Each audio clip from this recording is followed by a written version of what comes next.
Assalamualaikum warahmatullahi wabarakatuh. Nakama semuanya, balik lagi di Nurina Tok Tok. Happy terus, no galau-galau. Gimana? Masih semangat dong hari Senin ini ya? Karena seperti saya bilang bahwa hari Senin itu adalah hari pembuka di mana kita akan menjemput rezeki kita yang baru banget di minggu ini. Jadi nggak boleh nggak semangat kalau hari Senin itu ya. Tapi kayaknya tuh yang di sebelah sana lagi ada yang capek ya. Hari Senin gini kok capek? Ya nggak apa-apa sih sebenarnya kalau capek. Manusiawi kan, semua orang itu pasti akan capek. Ya kan? Tapi kali ini ada yang curhat sama saya bahwa dia itu capek jadi baik. Loh, maksudnya gimana nih? Iya, capek jadi baik. Jadi dia itu dia selalu baik, dia selalu nice sama orang-orang. Tapi kok ternyata pas dia butuh bantuan dari orang lain, butuh puk-puk dari orang lain, tapi orang lain itu nggak peduli gitu, malah menghilang. Nah, itu bikin capek sih. Kok kayaknya aku terus ya yang perhatian gitu sama sekeliling aku. Tapi begitu aku butuh perhatian, mereka kemana? Iya, capek sih. Dan kayaknya kalau lagi capek jadi baik gitu, kamu jadi pengen egois gitu, gimana? Ya kan? Ya nggak apa-apa sih. Nggak apa-apa sih, itu manusiawi banget. Sekali lagi itu manusiawi. Kalau kita sudah menghabiskan energi kita untuk perhatian sama orang lain, tapi kita sendiri tidak dapat perhatian balik, kadang-kadang rasa pingin jadi egois itu keluar. Nggak masalah, nggak apa-apa. Ya, pingin jadi egois itu bukan berarti kamu berubah jadi jahat. Enggak, sama sekali enggak kok. Ya, ini saya jelasin dulu beberapa situasi di mana kamu tiba-tiba menjadi capek banget jadi baik. Ya, nih kayak gini nih. Itu yang pertama tadi udah saya sempat ceritain sedikit. Dia tuh selalu mengalah. Ya, ada apa-apa dia ngalah, ada apa-apa dia ngalah. Tapi giliran dia butuh, nggak ada yang mau dengerin. Jadi gini nih, kamu selalu bilang nggak apa-apa walau sebenarnya keberatan. Nah, tapi saat kamu butuh pengertian, orang lain jadi cuek. Nah, kan pasti pernah ngerasain kayak gitu. Ya, gue dulu ya, lu belakangan ya, nggak apa-apa kan? Iya, nggak apa-apa, udah lu duluan aja, nggak apa-apa kok. Gue tunggu aja dulu di sini. Salah satu contohnya itu tuh ya. Jadi dia tuh dalam hati dia berpikir bahwa aku terus yang ngalah. Tapi giliran aku minta dimengerti, kok orang lain malah nganggap aku lagi drama. Loh. Kesel kan kalau digituin kan, ya pasti kesel kok ya. Atau gini nih, kejadiannya kayak gini. Menjadi tempat curhat semua orang, tapi kamu nggak punya tempat curhat sendiri.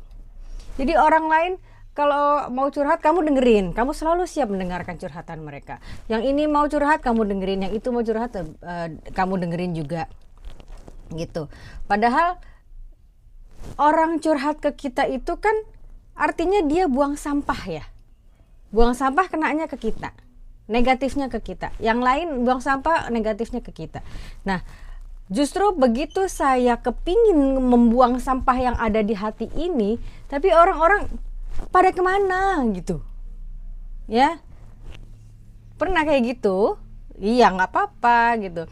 Jadi salah satu kalimat yang ini nih ya, kalimat yang yang keluar dari dia itu, aku dengerin semua masalah mereka, tapi siapa yang mau dengerin aku? Giliran kamu pengen buang sampah, mereka aja pergi. Mereka tidak mau menerima sampah kita, padahal sampah mereka dibuangnya ke kita. Ya. Nah, itu dia tuh teman-teman. Atau satu lagi, saya tambahin deh situasi di mana kamu ngerasa capek jadi baik. Yaitu kamu terbiasa untuk selalu bilang iya dalam menjaga hubungan. Hubungan pertemanan, hubungan kantor, bahaya tuh, atau hubungan keluarga sekalipun, kamu selalu bilang iya demi menjaga hubungan. Kenapa kamu selalu bilang iya? Kamu selalu bilang iya atau tidak bisa menolak itu karena kamu tidak ingin orang lain kecewa. Ya, tapi akhirnya kamu capek sendiri, kamu lelah sendiri gitu. Sudah mengorbankan waktu, mengorbankan tenaga, dan jangan lupa mental kamu pun sering kamu korbankan. Nah, itu dia tuh yang selalu bikin kamu capek luar dalam. Ya, kamu capek capek jadi baik dan rasanya tuh pengen banget gitu jadi diri sendiri. Ya kan? Terus kamu kamu selanjutnya nanya, aku pengen egois aja dong, pengen egois aja tuh gimana caranya gitu ya, karena kamu tadi seperti saya bilang, kamu merasa lelah, selalu mengalah, selalu peduli sama orang lain, sampai akhirnya kamu kehilangan kendali atas hidupmu sendiri. Udah masuk ke daerah bahaya ya. Nggak apa-apa kalau kamu mau jadi egois, nggak apa-apa. Nih saya jelasin dulu. Sebelum kita belajar jadi egois, saya jelasin dulu apa itu egois. Ya, egois itu kan artinya mementingkan diri sendiri tanpa mempertimbangkan orang lain. Kedengarannya jahat ya. Tanpa peduli sama orang lain tuh kedengarannya jahat. Tapi nggak apa-apa. Egois itu ada dua. Ya, sebelum kita ngebahas bagaimana jadi egois itu ada dua, yaitu yang pertama adalah egois negatif. Ya, egois negatif ini, wah ini kebalikannya dari kamu, ini bener-bener opposite dari kamu. Egois negatif itu, seseorang dengan egois negatif itu, dia sering mengorbankan orang lain demi keuntungan dirinya sendiri. Kamu nggak gitu kan? Kamu terbalik, malah kamu sering mengorbankan diri sendiri demi kepentingan orang lain. Ya kan? Terus selanjutnya adalah dia tidak peduli dampak perbuatan terhadap sekitar. Kamu tidak begitu pastinya, aku tahu, ya kan? Dia cenderung manipulatif atau tidak jujur demi dirinya sendiri. Lagi-lagi ini bukan kamu pastinya toh? Nih, contohnya adalah menggunakan orang lain hanya untuk keuntunganmu tanpa peduli perasaan mereka. Sekali lagi, ini pasti bukan kamu. Ya, itu adalah egois negatif. Dan yang kedua adalah egois yang sehat, egois yang positif, atau bahasa kerennya adalah self prioritizing. Jadi kamu memprioritaskan diri kamu, bukan ini ya, bukan kamu mementingkan keinginan kamu, tapi kamu memprioritaskan diri kamu dulu gitu.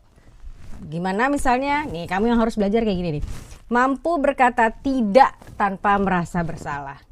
Wahai people pleaser di luar sana, kamu masih ingat kan arti kata tidak kan? Ya kan, kamu masih ingat arti kata tidak, tapi kamu tidak mengatakannya di depan orang lain. Nah, people pleaser seperti itu ya. Nah, dia kalau seseorang yang self prioritizing itu, dia tahu kapan waktunya memberi, kapan waktunya dia menarik diri. Nah, menjaga batasan pribadi tapi tetap punya empati. Kalau ada orang kesusahan, empati dia bisa, tapi dia bisa loh membatasi diri dengan boundaries itu. Ya, batasan pribadinya ada. Gitu ya.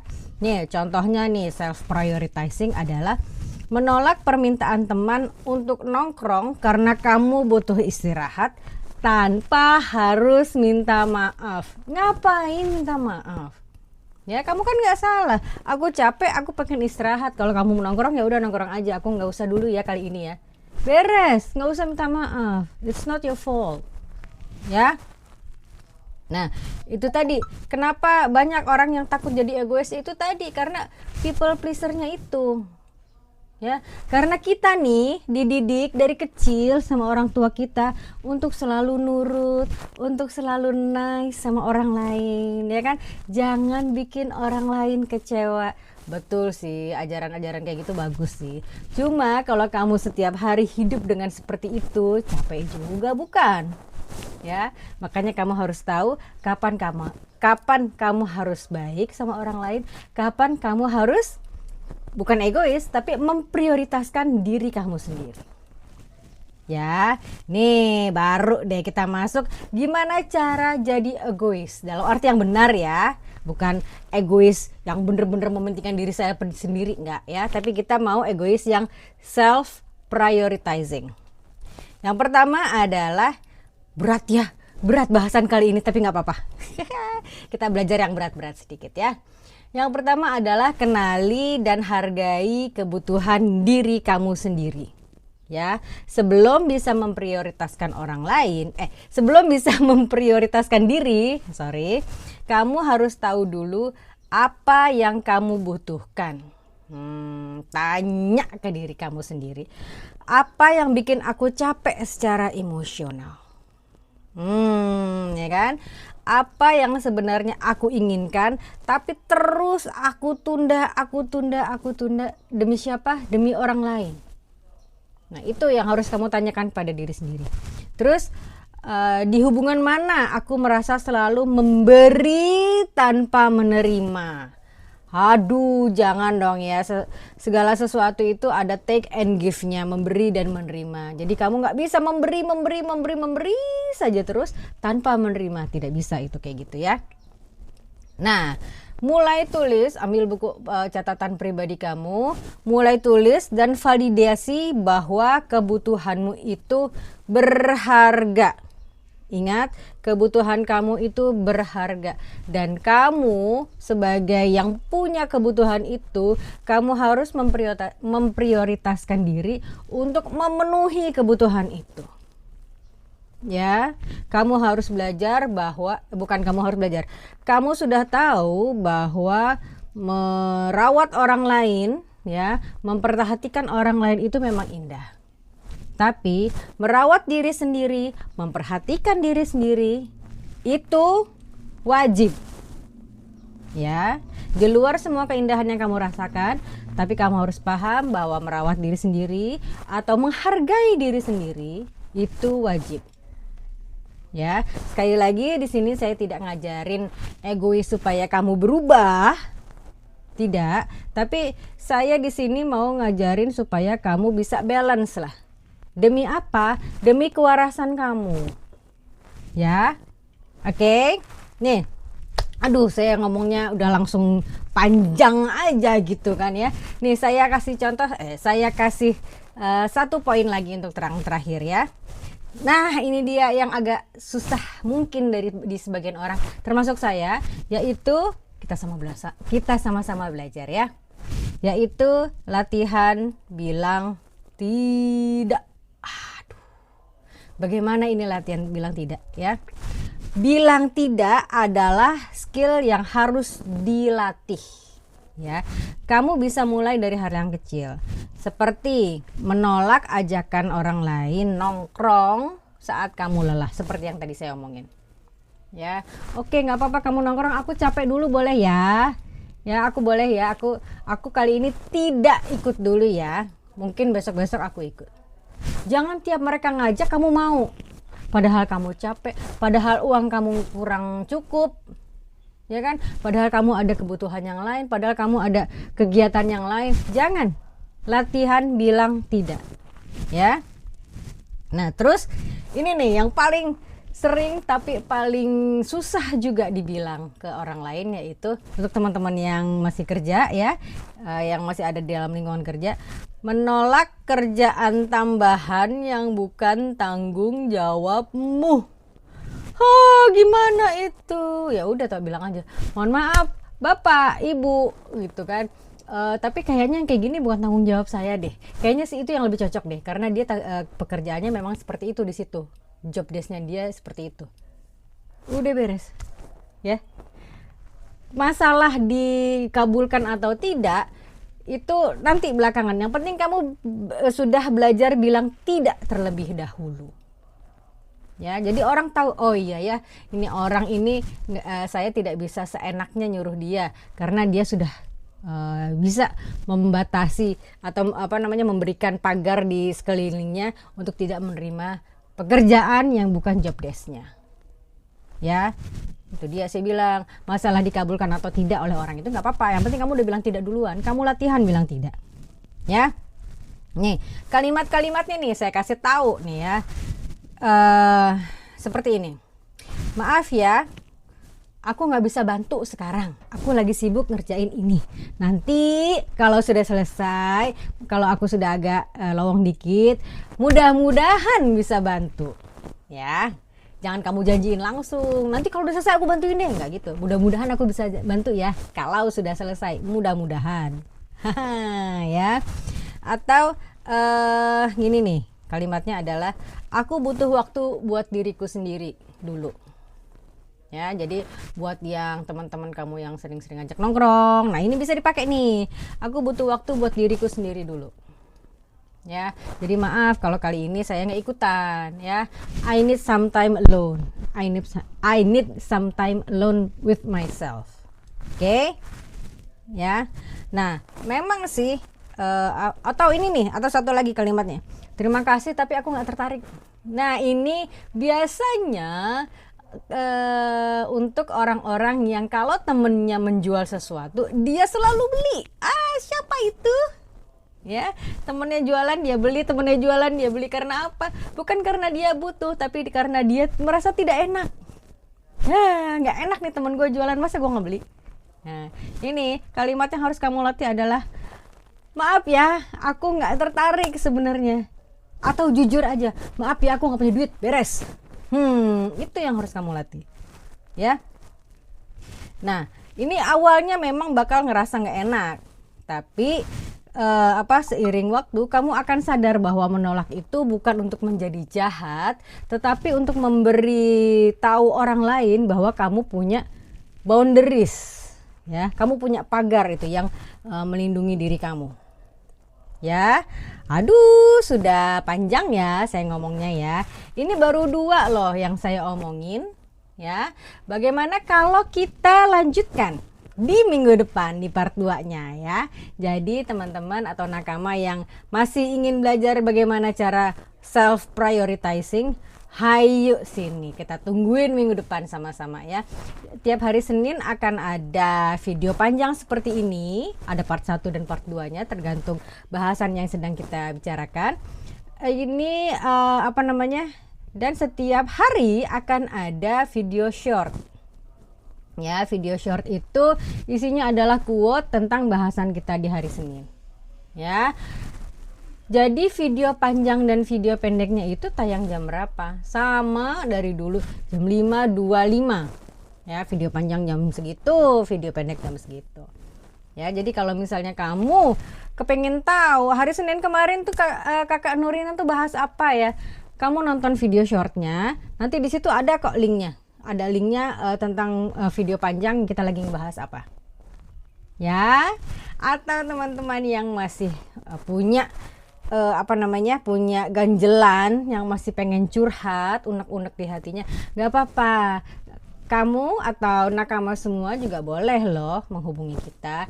Kita punya Nurina Tok Tok Hotline, ya. Di mana nomornya di sini, tuh ya, di sini ini, oke? Kamu bisa curhat, kamu bisa saran, kamu bisa kritik, kamu bisa segala macam. Nanti kamu akan dihubungi oleh tim dan ya akhirnya pasti hubungin oleh saya dong. Ya, jadi jangan lupa di sini nomornya ya. Kalau sekarang saya pamit dulu boleh ya, saya sudah kelamaan ini ngomongnya. Gak apa-apa ya, insya Allah kita ketemu lagi di minggu depan masih membahas tentang sampai belibet, membahas tentang capek jadi baik, aku pengen egois aja ya. Oke, terima kasih atas perhatian nakama semuanya. Kita jumpa lagi minggu depan ya. Mudah-mudahan insya Allah sharing saya ini bermanfaat, sharing saya ini menginspirasi, dan sharing saya ini mencerahkan. Oke, terima kasih atas perhatian nakama. See you when I see you. Assalamualaikum warahmatullahi wabarakatuh. Dah.